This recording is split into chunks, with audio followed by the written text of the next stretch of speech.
La relation entre les États-Unis, Israël et l'Iran est entrée dans une phase de vérité.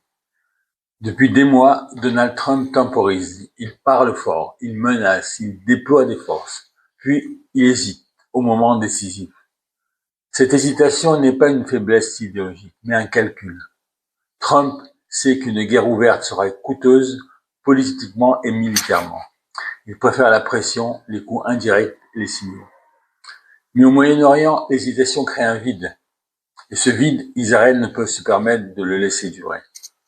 Pour Israël, l'Iran n'est pas un dossier diplomatique parmi d'autres. C'est une menace existentielle, assumée et répétée par Téhéran.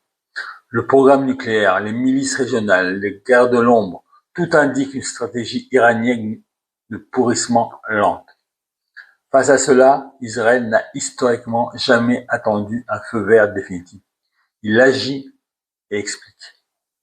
C'est là que se joue la mécanique actuelle. Si Trump hésite à s'engager frontalement, Israël prendra l'initiative. Des actions ponctuelles, ciblées, limitées, mais suffisamment fortes pour changer le rapport de force. Des frappes qui ne déclenchent pas une guerre totale, mais rendent l'inaction américaine impossible. Car une fois Israël engagé, Washington n'a plus réellement le choix. Les États-Unis ne peuvent ni abandonner leur allié stratégique, ni apparaître comme spectateur. Trump sera alors entraîné, non dans une guerre longue, mais dans des actions coordonnées, brèves, calibrées. Exactement ce qu'il cherche à éviter, mais qui finit souvent par accepter. Pendant ce temps, l'Iran joue sur tous les tableaux. Menaces verbales, victimisation diplomatique, négociations en coulisses.